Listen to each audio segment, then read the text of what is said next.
dengan orang yang saleh, baik inya bapandir atau kada, itu akan memberikan pengaruh kepada kita. Apa pengaruhnya? Yang pertama, khaufullah, takut kepada Allah. Yang kedua, hubbul ibadah, suka kepada ibadah. Itu bergaul dengan orang saleh, walaupun orang saleh itu kada bapandir, beparakan aja lawan kita. Kasih itu kita umpat orang saleh, kasih ini umpat orang salehin. Nah, itu membuahkan sudah kebaikan-kebaikan.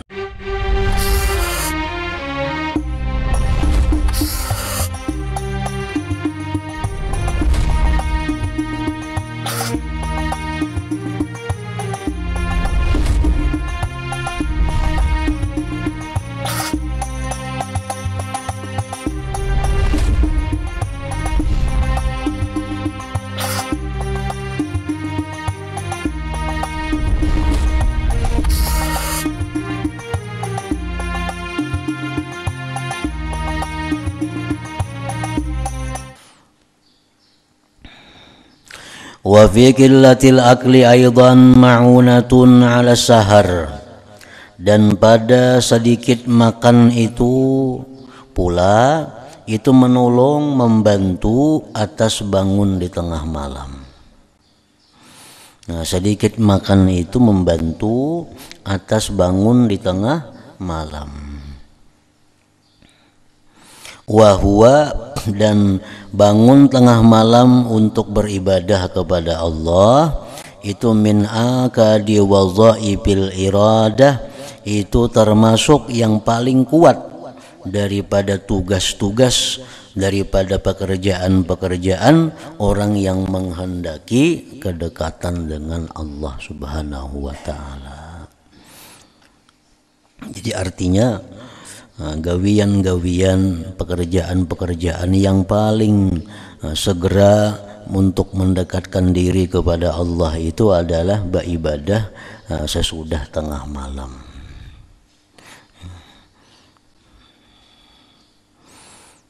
Karena sesudah tengah malam itu Allah Subhanahu wa taala menawarkan apa? Menawarkan permintaan-permintaan. Allah Subhanahu wa taala di dalam banyak hadis disebutkan, bila mana sudah berlalu tengah malam itu Allah berseru, ainas sailun, mana orang yang minta. Ya Tuhan, mana orang yang minta?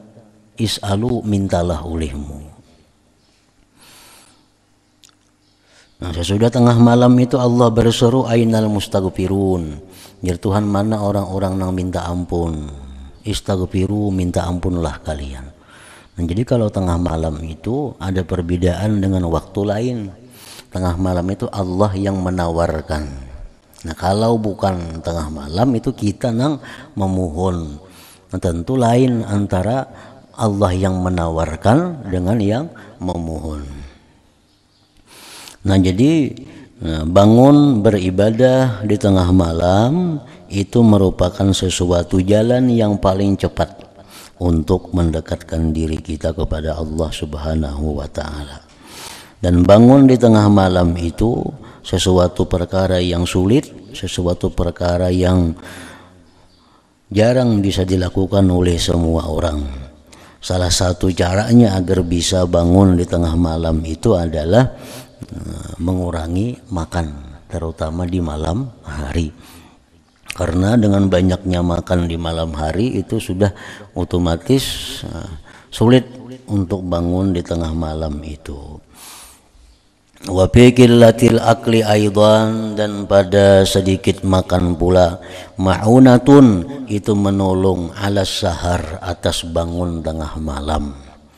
Wa huwa min akadi wadhaifil iradah, dan itu adalah termasuk paling kuat pekerjaan seorang yang menghendaki jalan kedekatan kepada Allah.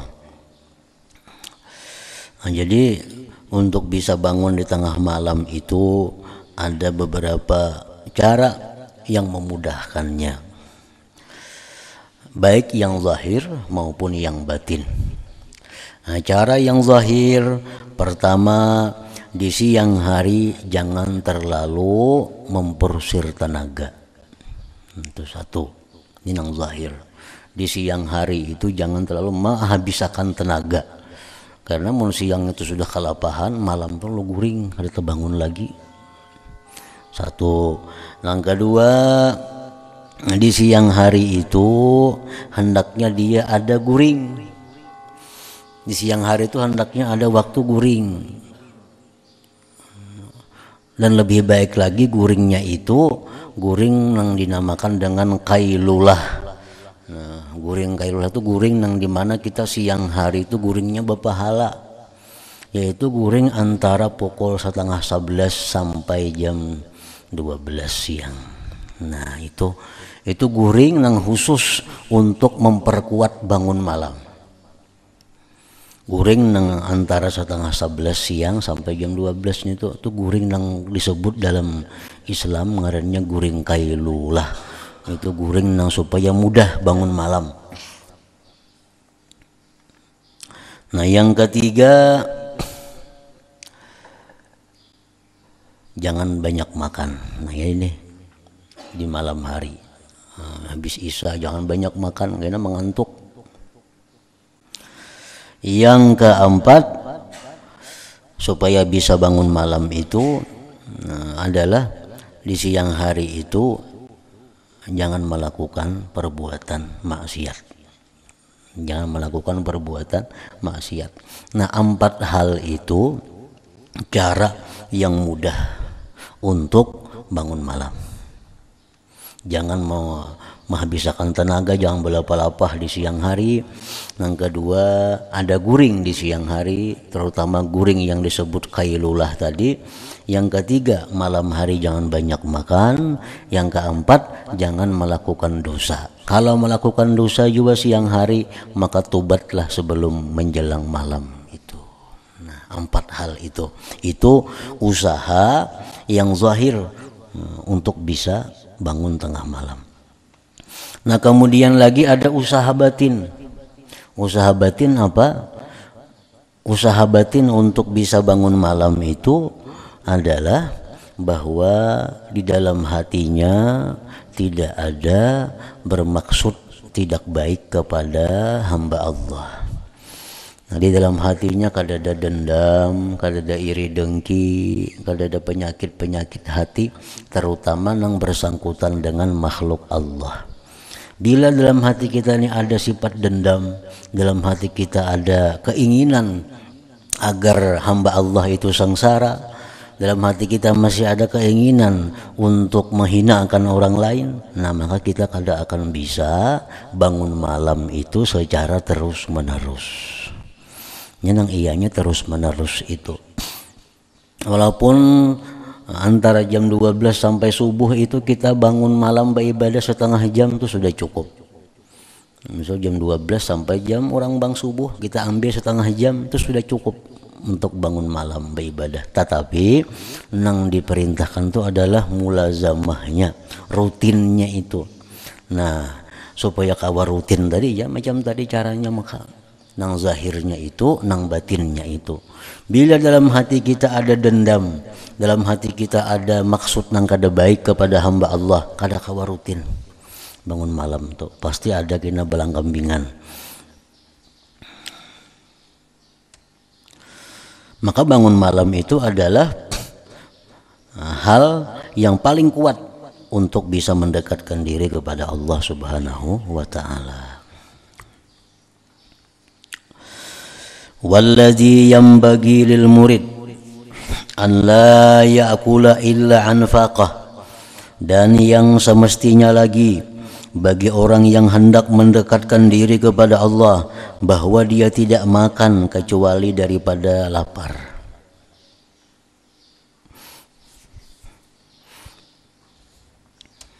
Wala yanama, dan dia tidak tidur illa an ghalabah, kecuali daripada bersangatan. Wala yatakallama illa bihajah, dan dia tidak berbicara kecuali pada hajat. Wala yukhalita ahadan minal khalqi illa in kanat lahu bi mukhalatatihi faidatun, dan tidak bergaul akan seseorang daripada makhluk kecuali jika adalah itu baginya pada bergaul itu mendapatkan faidah, mendapatkan keuntungan. Jadi para aulia Allah mengatakan ma wasalna illa ma wasalna bi kasratil ibadah. Artinya ujar mereka, ujar para wali-wali itu, kami tidak sampai kepada derajat yang kami sampai kepadanya itu dengan banyak beribadah kada. Walakin tetapi pertama bitaklilit ta'am, dengan mensedikiti makan. Yang kedua bitarki mukhalatatil anam, meninggalkan bergaul kepada manusia yang tidak ada faedahnya. Yang ketiga bitaklilil niyam, ketiga mengurangi guring. Nah itu hal-hal yang menyampaikan kami kepada yang kami sampai kepadanya itu, ujar para wali tadi. Jadi yang pertama makan sesuai keperluan. Nah, yang ketiga guring sesuai keperluan. Yang ketiga berkata-kata sesuai dengan keperluan. Yang keempat, tidak bergaul kepada seseorang melainkan yang dalam bergaulnya itu ada keuntungan, ada faidah. Bergaul kepada orang yang fasik, kita bakawan lawan orang yang fasik itu akan memberikan pengaruh kepada kita. Pengaruhnya apa? Jara'atun 'alal ismi. Pertama kita berani berbuat dosa kita. Yang kedua kita bakawan orang fasik itu pengaruhnya apa? Taswifut taubah. Kita menunda-nunda tobat kita. Jadi bakawan orang fasik ini walaupun kita kada bepandir, walaupun inya kada bepandir, tapi kita duduk berdampingan lawan inya pun sudah kita dapat mudaratnya itu. Jadi bakawan orang yang fasik nih, walaupun kita kada bepandir lawan inya kada mandiri kita, tapi kita duduk beparakan. Nah maka napas-napas nang keluar di mulutnya itu sudah mengajak demikian.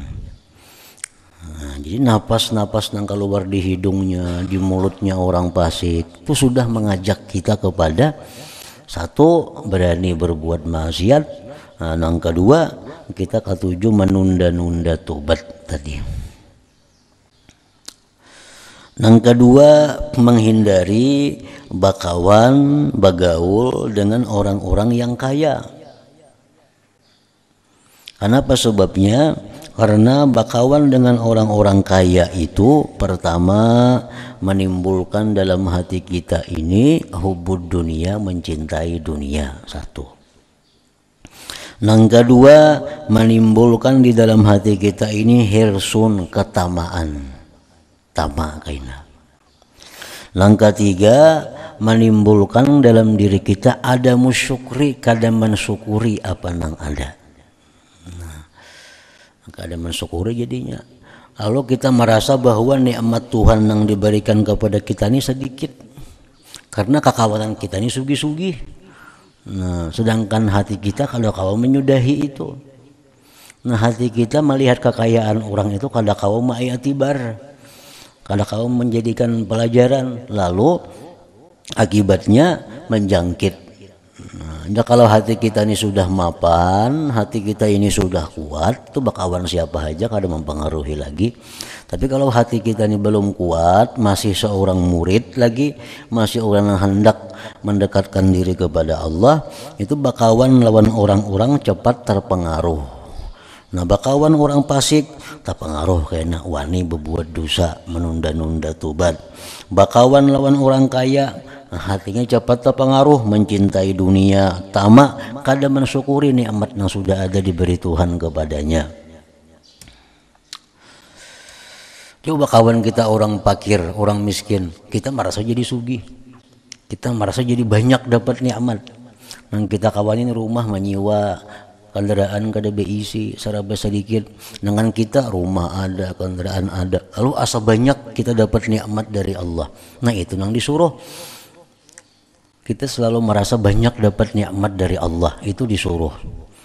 Nah, bila kita bakawan orang yang banyak bisi harta, nah hati kita kada kuat, lalu kita merasa kita ini sedikit diberi Tuhan. Nah itu nang Tuhan kada katuju jadinya.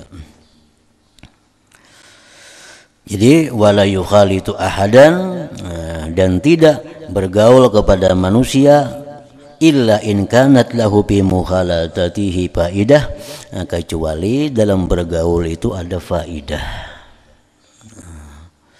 Bergaul dengan orang yang saleh, baik inya bapandir atau kada, itu akan memberikan pengaruh kepada kita. Apa pengaruhnya? Yang pertama khaufullah, takut kepada Allah.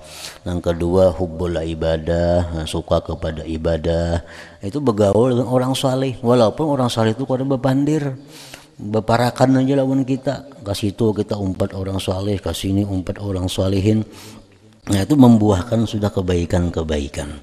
Jadi 4 macam yang perlu dilakukan oleh seorang yang murid tadi. 1, taklilut ta'am, mensedikiti makan.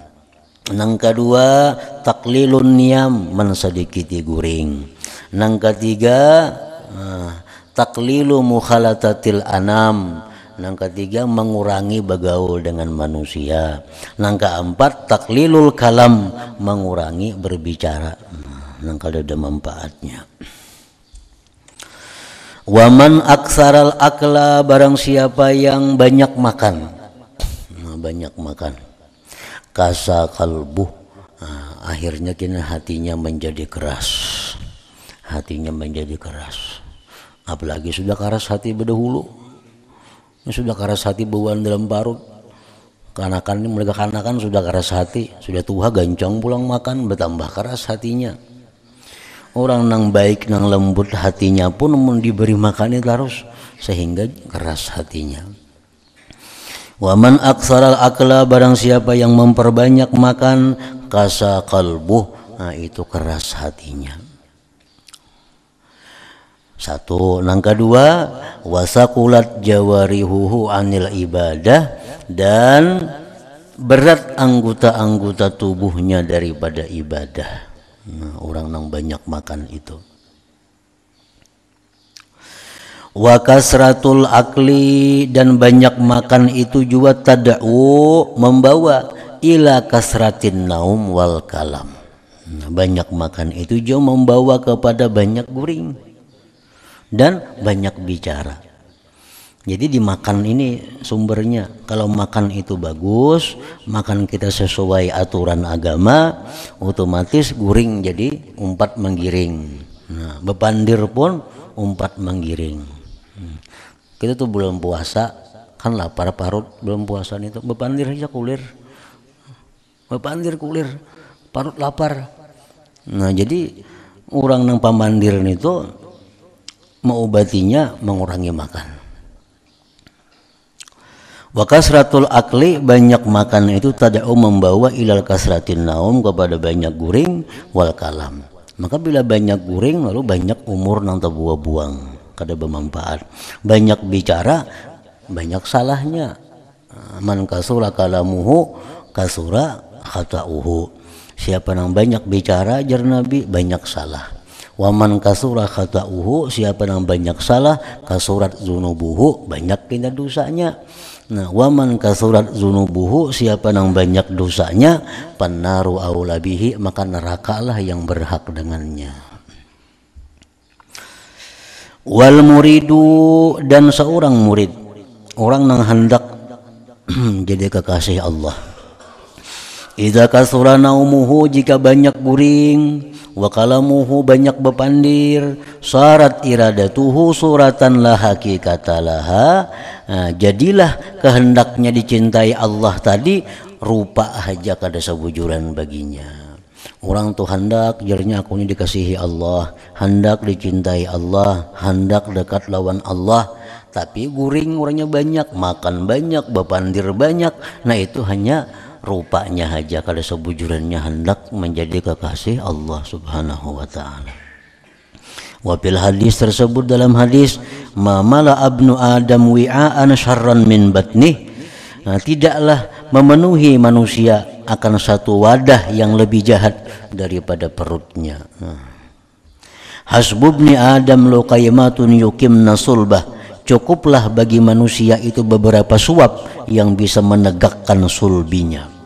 Fa in kana la mahalata, jika tidak boleh tidak makan tadi lebih dari beberapa suap, fasulusun li ta'amihi, maka sepertiga perut untuk makanan, wasulusun li syarabihi, sepertiga perut untuk minuman, wasulusun li nafasihi, sepertiga perut untuk pernapasannya, untuk udaranya. Nah, paslun ay hadza paslun. Ila hadratin Nabi sallallahu alaihi wasallam al-Fatihah. A'udzu billahi minasyaitonir rajim. Bismillahirrahmanirrahim. Iyyaka na'budu wa iyyaka nasta'in. Ihdinas siratal mustaqim.